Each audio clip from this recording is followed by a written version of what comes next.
Hello friends, आपका स्वागत है हमारे चैनल पर। आप देख रहे हैं द लर्नर्स कम्युनिटी और आज की वीडियो में हम बात करेंगे कि आपके जो एग्ज़ाम होने वाले हैं, चाहे वो थर्ड सेमेस्टर के हों या फिर फिफ्थ सेमेस्टर के हों, तो किस प्रकार आप एग्ज़ाम्स में ज़्यादा अच्छे नंबर गेन कर सकते हैं, आपको एग्ज़ाम किस प्रकार देना है। ठीक है, इन सब टॉपिक्स के बारे में आज की वीडियो में हम बात करेंगे। काफ़ी ज़्यादा इंपॉर्टेंट वीडियो है आपके लिए, बिकॉज एग्ज़ाम काफ़ी ज़्यादा पास हैं। दिसंबर में आपके एग्ज़ाम स्टार्ट हो जाएंगे, तो किस प्रकार आपको एग्ज़ाम अटेंड करने हैं इसके बारे में देखते हैं। तो चलिए वीडियो को शुरू करते हैं। और अगर अभी तक आपने हमारा चैनल सब्सक्राइब नहीं किया तो प्लीज़ चैनल को सब्सक्राइब करो और वीडियो पूरा देखिए, काफ़ी ज़्यादा इंपॉर्टेंट वीडियो है आपके लिए। बात करें आज की वीडियो में हम किन किन टॉपिक्स पे बात करेंगे, तो आपके एग्ज़ाम के लिए जो प्राइमरी गोल्स क्या हैं उनके बारे में, सब्जेक्ट डिस्कशन, आपके पास जो सब्जेक्ट है उनके बारे में बात करेंगे। टॉक अबाउट जो स्टडी नोट्स हैं उनके बारे में बात करेंगे। क्वेश्चन पेपर के डिस्कशन के बारे में बात करेंगे और आपको आंसर किस प्रकार लिखना है इसके ऊपर बात करेंगे। और काफ़ी इंपॉर्टेंट पॉइंट है लास्ट पॉइंट, ठीक है, बिकॉज यही पॉइंट आपके एग्जाम में आपकी बहुत ज़्यादा हेल्प करेगा। तो चलिए वीडियो को शुरू करते हैं। सबसे पहले आता है आपके प्राइमरी गोल्स। प्राइमरी गोल्स का तात्पर्य यहाँ पे ये है कि आप किस प्रकार एग्जाम में अच्छे मार्क्स गेन कर सकते हैं। उसने आप उसके लिए आपने कौन कौन से गोल्स रखे हैं या आपके कौन कौन से सबसे प्राइमरी गोल्स हैं जिनको अचीव करना है आपको एग्जाम में अच्छे मार्क्स के लिए। तो सबसे पहले आता है complete your syllabus before exam so you can revise your syllabus. आपको पता है कि एक सिलेबस के अकॉर्डिंग ही आपका एग्जाम में पूछा जाएगा। एग्जाम से जो पॉइंट है वो सिलेबस से ही रिलेटेड होंगे। तो आपको क्या करना है, अपने सिलेबस को कंप्लीट करना है। बेसिकली ये बात आपको पता है, बट काफ़ी स्टूडेंट होते हैं जो कि लेट हो जाते हैं अपना सिलेबस कवर करने में। ठीक है, तो वो अपना रिवीजन का जो टाइम है ना वो नहीं दे पाते अपने रिवीजन को, और उससे क्या होता है उनके जो पढ़ तो लिया उन्होंने, परंतु उन्हें नहीं पता कि भाई रिवाइज किस प्रकार करना है, रिवाइज नहीं कर पाए तो जो काफ़ी टाइम पहले पढ़ा था वो आप भूल गए। ठीक है, तो आपको क्या करना है, सिलेबस कंप्लीट करना है टाइम से और उसके बाद आपको रिवाइज भी कर लेना है। ठीक है, फिर cover your week subject with important topic. ऐसे टॉपिक जिनके आने के चांस बहुत ज़्यादा है। ठीक है, अब आप हो सकता है आप कुछ सब्जेक्ट्स में बहुत अच्छे हों, पॉलिटिकल साइंस में अच्छे हो सकते हैं, वहीं आप एजुकेशन के सब्जेक्ट में थोड़े से लो हो सकते हैं, आपको वो सब्जेक्ट थोड़ा कम समझ आता हो। तो इस चीज़ को ध्यान में रखना है कि आपके जो वीक सब्जेक्ट है, ऐसे सब्जेक्ट जिसमें आपको कम आता है, समझ में आता है या फिर आप उसमें कम आंसर लिख पाते हैं। ठीक है, तो उस सब्जेक्ट के जो इंपॉर्टेंट टॉपिक्स हो गए, इंपॉर्टेंट क्वेश्चंस हो गए, उनको आपको बहुत अच्छे से कवर करना है। ऐसा नहीं है कि आपको कंप्लीट सिलेबस कवर कर लेना है। अगर हम उदाहरण के लिए ले, एग्जाम्पल के लिए, कि आप अगर एजुकेशन के किसी सब्जेक्ट में कम है या फिर आपको कम समझ आता है, तो आपको क्या करना है, उस सब्जेक्ट के जितने भी इंपॉर्टेंट टॉपिक्स हैं उन सबको 1 से 2 बार कवर कर लेना है। तो उससे क्या होगा कि उस टॉपिक से रिलेटेड जैसे कोई भी क्वेश्चन बनेगा उस टॉपिक से रिलेटेड, आप उस क्वेश्चन को लिख पाएंगे क्योंकि आपने उसकी प्रैक्टिस करी होगी। ठीक है, आपको पूरा का पूरा ऐसा नहीं है कि सब्जेक्ट कवर करना है, नहीं। अगर टाइम कम है तो आप क्या करिए, इंपॉर्टेंट टॉपिक्स को कवर कर लीजिए, जिससे आपकी काफ़ी ज़्यादा हेल्प हो जाएगी आपके एग्जाम में। ठीक है, ऐसे टॉपिक जिनके आने के चांसेस ज़्यादा होते हैं वो आप क्या कर सकते हैं, देख सकते हैं प्रीवियस क्वेश्चन पेपर्स में। या फिर ऐसा होता है ना कि कोई चैप्टर है जिसका पर्टिकुलर एक मेन सिनेरियो बन रहा है कि हाँ इस चैप्टर में से ये टॉपिक काफ़ी ज़्यादा इंपॉर्टेंट है और इससे रिलेटेड कोई भी क्वेश्चन पूछा जा सकता है। तो आपको क्या करना है, उस टॉपिक को पढ़ लेना है। Understand the exam format so you can get good marks.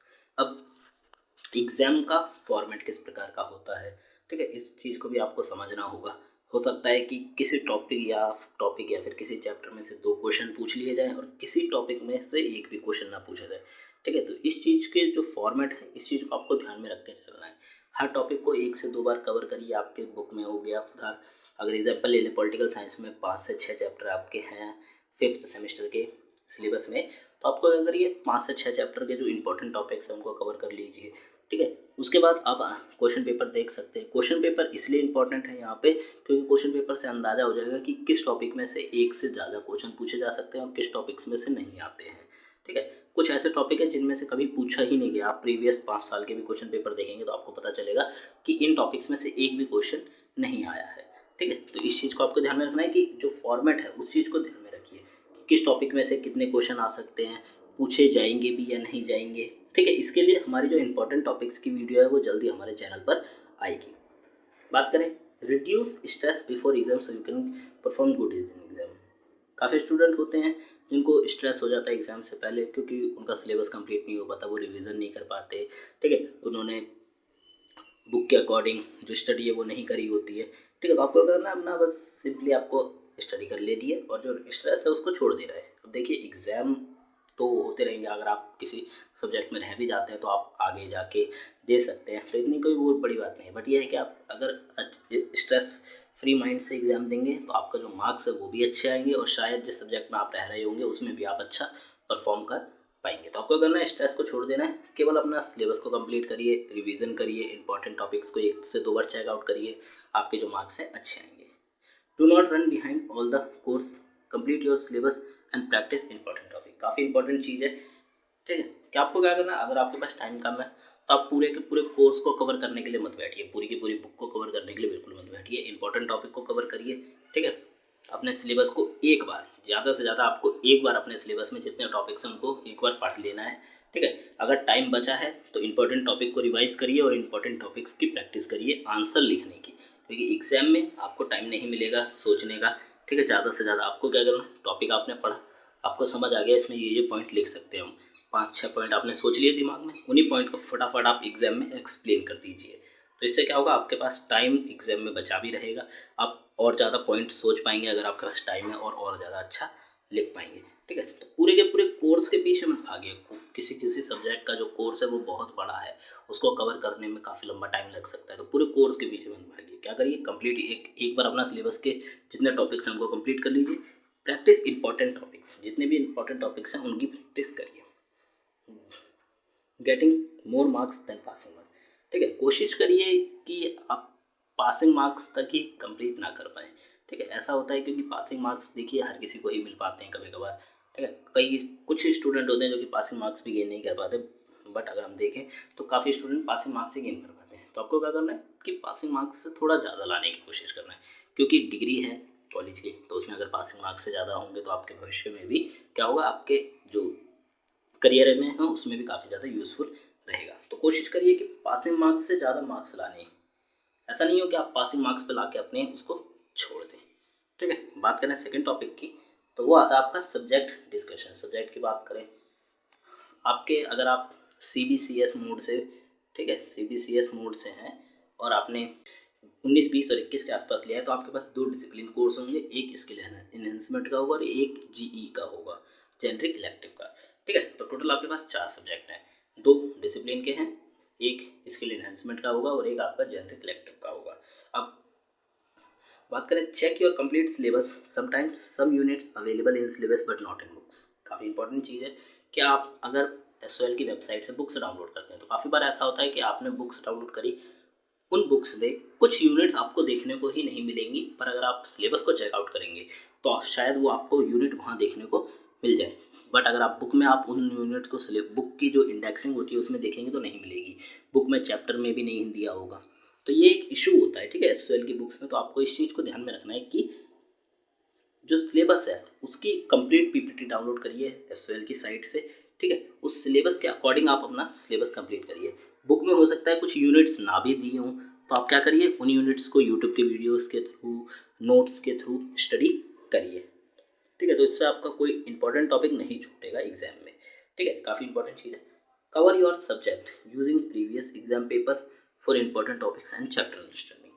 मैंने आपको बताया कि प्रीवियस ईयर के जो एग्जाम पेपर्स हैं one of the most important thing है आपके पेपर्स के लिए, एग्जाम्स के लिए, ठीक है। आप क्या करिए, इंपॉर्टेंट टॉपिक्स को आपको जब आप 1 से 2 क्वेश्चन पेपर चेक करेंगे ना तो आपको अंदाज़ा मिल जाएगा कि हाँ भाई ये वाला इंपॉर्टेंट है, ये वाला इस साल में भी पूछा गया था, यही वाला टॉपिक इस साल में भी पूछा गया था, मतलब ये वाला और ये वाला इम्पॉर्टेंट है, ठीक है। तो सिर्फ इसी चीज़ को ध्यान में रखना है आपको कि प्रीवियस जो क्वेश्चन पेपर्स हैं काफ़ी ज़्यादा इंपॉर्टेंट है, उसके साथ साथ आपको चैप्टर की अंडरस्टैंडिंग भी मिल जाएगी कि चैप्टर में से किस टाइप से क्वेश्चन पूछा जाता है। अब चैप्टर बहुत बड़ी चीज़ है, ठीक है, हो सकता है चैप्टर आपका 20 पेजेस का हो, उसमें बहुत सारे टॉपिक हो, परंतु उस टॉपिक्स में से कोई एक ऐसा टॉपिक होगा जो कि हर एक टॉपिक से कनेक्टेड भी होगा और साथ के साथ उससे रिलेटेड क्वेश्चन आपसे पूछा भी जाएगा एग्जाम में। तो आपको क्या करना है, उस टॉपिक को फाइंड आउट करना है चैप्टर की अंडरस्टैंडिंग के लिए। ऐसा नहीं है कि चैप्टर में हर एक टॉपिक बहुत ही ज़्यादा इंपॉर्टेंट होना, नहीं, कुछ टॉपिक्स बहुत ज़्यादा इंपॉर्टेंट होते हैं और कुछ टॉपिक का जो आप कह सकते हैं कि प्रायोरिटी होती है वो काफ़ी लो होती है। तो इस चीज़ को आपको क्या करना है, पहचानना है एग्जाम से पहले। इसके लिए भी हमारी वीडियोस आएंगी, उन वीडियोस के थ्रू आप इन टॉपिक्स को देख सकते हैं, अपने टॉपिक्स को कवर कर सकते हैं।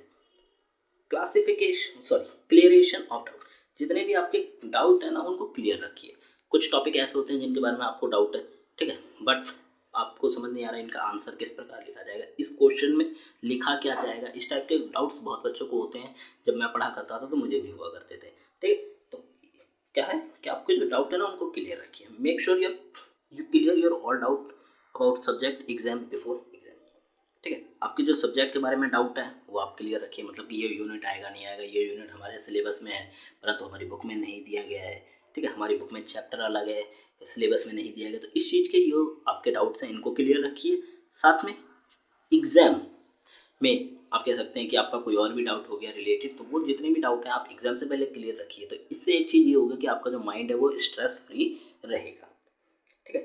Practice with mock test paper और question paper so you can write answer point to point.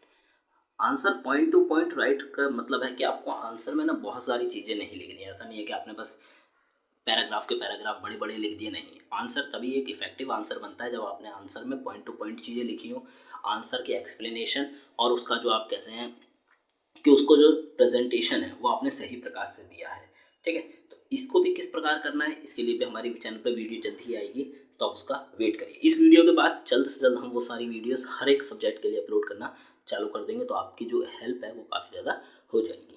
तो बात करें हम practice with mock test paper. Mock test paper हो गए, प्रीवियस क्वेश्चन पेपर हो गए, प्रीवियस 10 ईयर्स हो गए। अगर आप मार्केट में जाके बाय कर सकते हैं तो आप जाइए मार्केट में और 10 ईयर को एक बार बाय कर लीजिए। हर सब्जेक्ट का नहीं, जिस सब्जेक्ट में आप वीक हैं, कुछ सब्जेक्ट में आप माहिर होंगे, उन सब्जेक्ट में आपको लेने की जरूरत नहीं है, आपको बस वहाँ पे आंसर अच्छे से बना के लिखना है। परंतु जिस सब्जेक्ट में आप वीक हैं उस सब्जेक्ट में क्या करिए, 10 ईयर बाय कर लीजिए। क्वेश्चन पेपर इंटरनेट पे, टेलीग्राम पे, ठीक है, वेबसाइट्स पे फाइंड आउट करिए, क्वेश्चन पेपर को चेकआउट करिए। तो आपको क्या होगा, आंसर को पॉइंट टू पॉइंट राइट करने के अंदाजे भी मिल जाएंगे और क्वेश्चन पेपर में जो इंपॉर्टेंट चीज़ें दी गई हैं वो भी आपको देखने को मिल जाएंगी। हमारा नेक्स्ट टॉपिक है टॉकिंग अबाउट जो स्टडी नोट्स हैं। स्टडी नोट्स काफ़ी इंपॉर्टेंट होते हैं आपके स्टडी के लिए भी और आपके एग्जाम प्रिपरेशंस के लिए भी। तो सबसे पहला पॉइंट आता है make your own notes for better topic understanding, use notes making technique.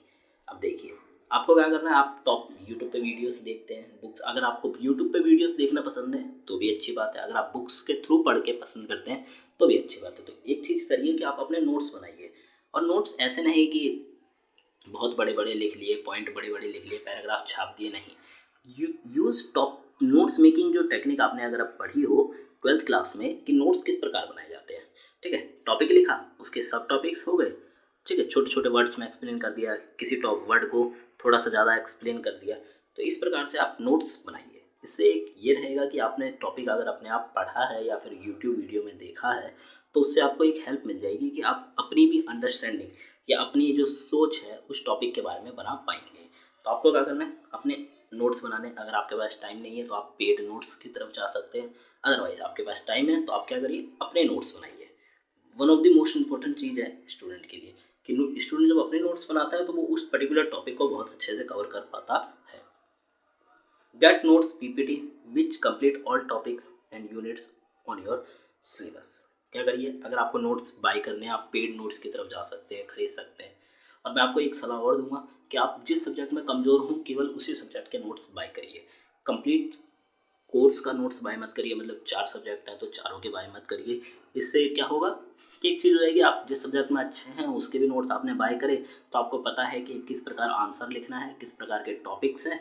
तो इससे उन नोट्स की कोई फ़ायदा नहीं होगा बेसिकली ज़्यादा आपके लिए। तो क्या करिए, उन सब्जेक्ट के नोट्स बाय करिए जिनमें आप कमज़ोर हैं। हो सकता है आप एजुकेशन में कमज़ोर हों, उसके लीजिए, इंग्लिश में आप कमज़ोर हों, उसके बाय करिए, ठीक है। और नोट्स वो लीजिए जिसमें आपके सारे टॉपिक और सारे यूनिट्स कवर हों आपके सिलेबस के, ठीक है। आपके सिलेबस में जितने टॉपिक और यूनिट्स दिए गए हैं वो सारे के सारे उन नोट्स में कवर होने चाहिए। अगर नहीं है तो शायद वो नोट्स आपके लिए कम फायदेमंद हो। डिस्कस की concepts, revise important and most repeated topics with different perspective. अब देखिए काफ़ी इंपॉर्टेंट चीज़ है, इस चीज़ को ध्यान में रखना है कि आपको क्या करना है, डिस्कस कर लेना है या फिर आप अपने आप में ही उन टॉपिक्स को अच्छे से कवर करने की कोशिश करिए। किन को, जो टॉपिक्स काफ़ी ज़्यादा पूछे गए हैं, मतलब मोस्ट रिपीटेड टॉपिक्स, साथ के साथ डिफरेंट पर्सपेक्टिव। अब आपको मैं एक चीज़ बताऊं कि एग्जाम में क्वेश्चन किस प्रकार पूछा जाएगा ये एग्जामिनर को बहुत अच्छे से पता है, क्योंकि एग्जामिनर उस चीज़ को तैयार कर रहा है। तो हो सकता है एक क्वेश्चन जो कि आपने प्रीवियस ईयर में पढ़ा हो, शायद वो क्वेश्चन इस साल भी आया है, परंतु आपको ये नहीं पता कि उस क्वेश्चन को पूछा किस तरह गया, तो आप वहाँ पे कंफ्यूज हो जाएंगे। तो क्या करना है, डिफरेंट पर्सपेक्टिव से ये क्वेश्चन किन अलग अलग तरीक़ों से पूछा जा सकता है, इस चीज़ को भी आपको ध्यान में रखना है। हो सकता है इस क्वेश्चन को अलग तरीके से पूछा गया हो परंतु आंसर में वही चीज़ें पूछी गई हो। काफ़ी क्वेश्चन ऐसे होते हैं जिनमें शुरुआत में, जैसे कि उदाहरण के तौर पे लें कि एक क्वेश्चन है, ठीक है, जिसमें 3 पार्ट्स में चीज़ें पूछी गई हैं। पहले पार्ट में उसका वर्णन पूछ लिया, फिर आयाम, फिर महत्व पूछ लिया, ठीक है। तो हो सकता है इस साल के क्वेश्चन पेपर में वही को अलग अलग तरीके से पूछा गया हो। पहले आयाम पूछ लिया, इधर महत्व पूछ लिया, इधर वर्णन पूछ लिया, ठीक है। तो अलग अलग पर्सपेक्टिव से भी पूछा जा सकता है। तो इस चीज़ को आपको ध्यान में रखना है कि क्वेश्चन अलग अलग पर्सपेक्टिव से भी आ सकता है। तो आपको उन सभी पर्सपेक्टिव्स को कवर करना है और हर एक टॉपिक के बारे में ये चीज़ कवर करनी है। Sometimes in exam answer is same but the way question is in ask, ठीक है। जब क्वेश्चन पूछा जाता है उसका तरीका अलग होता है, परंतु जो आंसर आपको पता है, आंसर वही आपको लिखना है क्योंकि आंसर उसका वही है, ठीक है। जो आपने नोट्स बनाए हैं उनको आप समराइज करिए, 1 से 2 बार कवर अप कर लीजिए, फटाफट रिवाइज मार लिया। तो इससे एक चीज़ ये होगी कि आप एग्जाम में बैठेंगे, आपने क्वेश्चन पढ़ा, आपने क्वेश्चन पढ़ते आपको याद आ गया, हाँ इसके 6 आयाम होते हैं, वो 6 आयाम ये रहे। फटाफट आपने पॉइंट टू पॉइंट चीज़ें लिख दी, आयाम के ऊपर आपने थोड़ी सी एक्सप्लेनेशन दे दी और यहाँ सबसे नीचे निष्कर्ष लिख दिया और 6 आयाम को अच्छे से एक्सप्लेन कर दिया। तो आप आंसर भी इफेक्टिव तरीके से लिख पाए, कंक्लूजन भी लिख पाए और इंट्रोडक्शन भी आपने दिया, ठीक है। क्यों? क्योंकि आपने उस आंसर को समराइज करा हुआ था अपने दिमाग में, आपको आंसर पता था, आपने आंसर सही प्रकार से लिखा। तो इस चीज़ को ध्यान में रखना है। Do not cover topics more than 1 time which comes fewer in exam, just study forward. जैसे कि मैंने आपको पहले बताया कि पूरे सिलेबस के पीछे मत भागिए, सिलेबस बहुत बड़ा है आपका, हर एक सब्जेक्ट का सिलेबस बहुत बड़ा है, तो हो सकता है आपको कवर करने में ज़्यादा टाइम लगे। नहीं, क्या करिए, उन टॉपिक्स के पीछे बिल्कुल मत भागिए एक से ज़्यादा बार जो टॉपिक बहुत ही कम पूछे गए हैं एग्जाम्स में।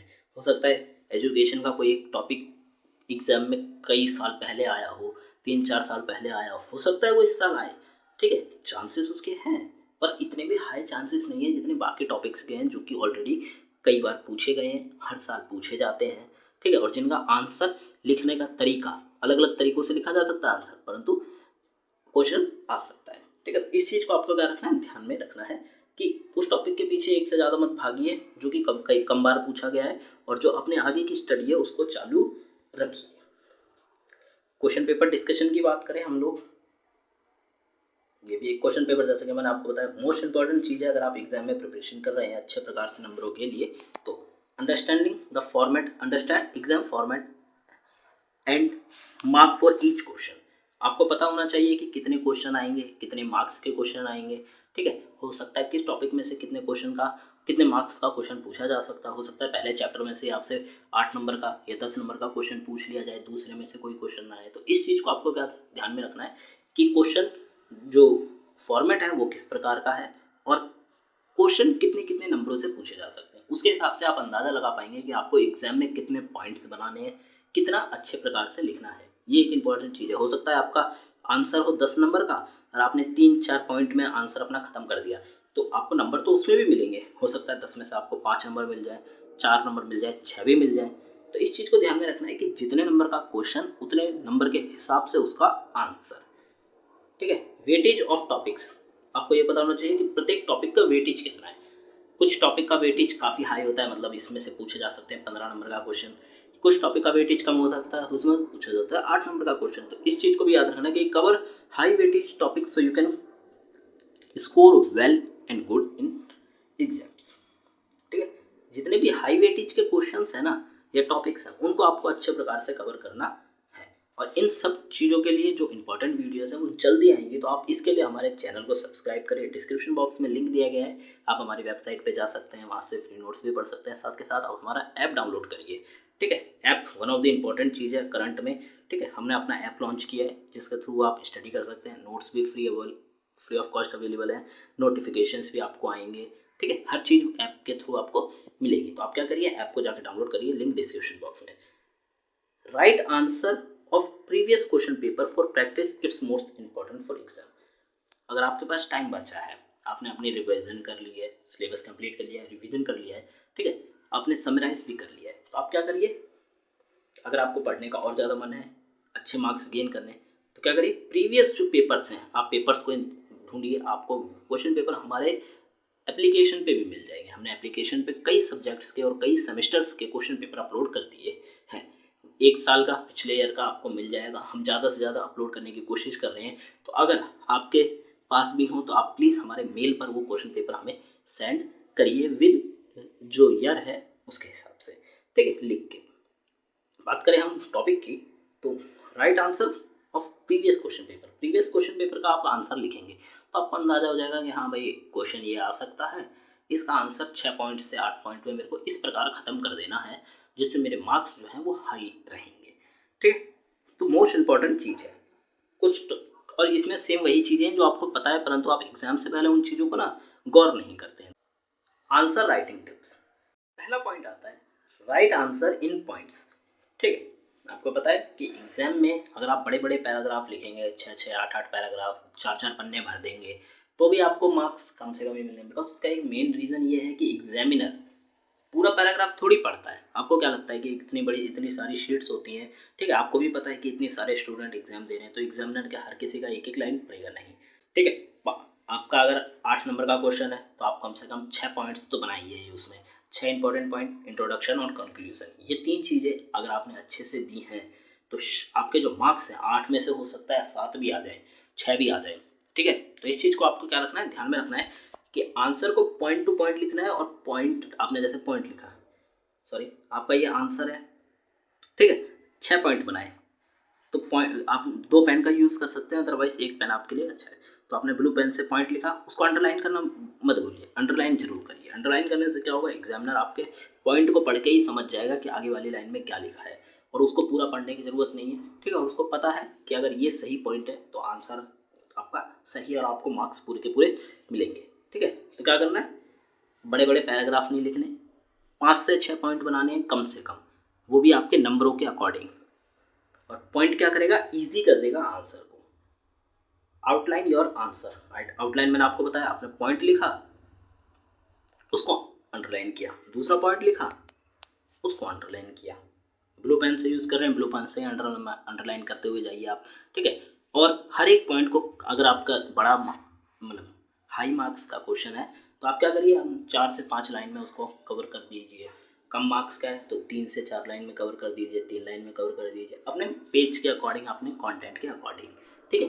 तो इस चीज़ को आपको ध्यान में रखना है कि always right answer point and make it underline, so answer would be more effective. ये चीज़ आपको एग्जाम्स में 12th क्लास में भी सिखाई गई होंगी, ठीक है। पर अगर आप ये कॉलेज में चीज़ें भूल रहे हैं तो ये आपके मार्क्स को घटा सकती हैं। आगे बात करें, be cautious, write to the point, do not add unnecessary content in answer for making it long, it will reduce your marks. हो सकता है कि कुछ सब्जेक्ट्स में आपको कंटेंट को बढ़ाना पड़े, क्योंकि आपका हो सकता है उस सब्जेक्ट में कंटेंट ज़्यादा लिखने के ही मार्क्स मिलते हो, परंतु कुछ सब्जेक्ट ऐसे होते हैं जहाँ पे आपको पॉइंट टू पॉइंट लिखने के बेहतर से बेहतर नंबर मिल सकते हैं। तो आपको क्या करना है, पॉइंट टू पॉइंट लिखना है, ठीक है। हिस्ट्री का सब्जेक्ट है, उसमें अगर आप बीच में कंटेंट बढ़ाना चाहते हैं तो क्या करिए, किसी भी एक टॉपिक को और ज़्यादा एक्सप्लेन कर दीजिए अच्छे से अपने हिसाब से। कोई भी उलझुल चीज़ या फिर इधर उधर के टॉपिक की बातें मत लिखिए, उस टॉपिक से रिलेटेड जिसका क्वेश्चन है वही चीज़ें लिखिए, ठीक है। बी कॉशियस मतलब पॉइंट टू पॉइंट लिखना है, अननेसेसरी चीज़ को ऐड नहीं करना है क्वेश्चन के आंसर को बड़ा करने के लिए। और अगर यही आप करेंगे तो आपके जो नंबर है वो जो एग्जामिनर है वो काट लेगा इसी चीज़ के, ठीक है। प्रोवाइड एविडेंस, इंपॉर्टेंट चीज़ है कि अगर आपका आंसर ऐसा है जिसमें आपको एविडेंस दे सकते हैं, मतलब उस चीज़ को प्रूव करने के लिए कोई फैक्ट बता सकते हैं। हिस्ट्री में होता है ज़्यादातर कि हमें इस प्रकार की मूर्ति मिली है जिससे ये पता चलता है कि ये सभ्यता भी कभी एग्जिस्ट करती थी। तो क्या करना है, इस तरह के फैक्ट को आपको लिखना है। ये फैक्ट आपके एग्जामिनर पे एक अच्छा प्रभाव डालेंगे। अपने हिस्ट्री में अपने फैक्ट्स को प्रूव करने के लिए या फिर अपने जो टॉपिक क्वेश्चन दिया गया है उसको प्रूव करने के लिए कुछ फैक्ट्स या फिर पॉइंट्स दिए हैं, तो वो जो है वो पॉइंट्स आपके एग्जाम में बहुत ही ज़्यादा हेल्प करेंगे आपके नंबरों को गेन करने में, ठीक है। एग्जामिनर पे अच्छा इंप्रेशन बनेगा। Do not make much cutting in exam sheet, simply just cut one line. अब देखिए काफ़ी इंपॉर्टेंट चीज़ है कि अगर आप एग्जाम देने बैठे हैं, सपोज करिए कि आप ही एक एग्जामिनर है, आप एग्जाम देने में आप एग्जाम शीट चेक कर रहे हैं, आपने पहला पेज खोला, बहुत सारी कटिंग दिख गई, तो आपको क्या लगेगा कि स्टूडेंट ने कितनी गलती करी है, ठीक है। तो क्या आप उसके अच्छे नंबर दे पाएंगे? बिल्कुल भी नहीं, क्योंकि आपको अंदाजा हो जाएगा कि स्टूडेंट ने किस प्रकार की पढ़ाई करी है कि वो अपना ही आंसर एक बार में सही नहीं लिख पा रहा है। तो इस चीज़ का आपको भी ध्यान रखना है कि आपको क्या करना है, बहुत ज़्यादा कटिंग नहीं करनी है। सपोज करिए आपकी आंसर शीट है, यहाँ से आपने लिखना चालू करा, अब 3 लाइन की गलती हो गई तो आपने ऐसे ऐसे काट दिया, नहीं, कॉलेज स्टूडेंट इतनी बड़ी गलती बिल्कुल नहीं करते। तो इस चीज़ को आपको ध्यान में रखना है कि सिंपली अगर आपसे एक लाइन में कोई गलती हो गई है, ठीक है, या आपने कुछ लिखा, एक लाइन मार दिया, आगे से स्टार्ट कर दिया, और कम से कम गलती करने की कोशिश कीजिए, ठीक है।